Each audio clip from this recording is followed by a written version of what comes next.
पुरै त्रिशुली आमा लाइभ यो चाहिँ है गाइस यस्तो लाइभ छ। ओहो पुरा ड्याम फुटेर आयो यार, पुरा चाइनाको ड्याम फुटेर आएर रहेछ।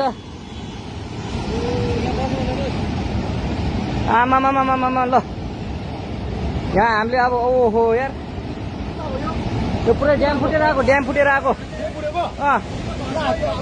यो घर गयो यो। ल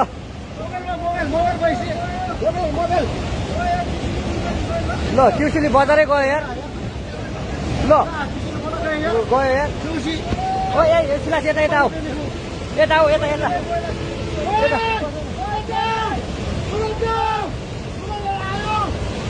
आमा यार बजारै गयो यार। यहाँ नबसौँ ल, अलि टाढा बसौँ टाढा। यो पुरै ल घरहरू जम्मै गयो। ल घरहरू जम्मै गयो। यो पुरै आमामा ड्याम यार।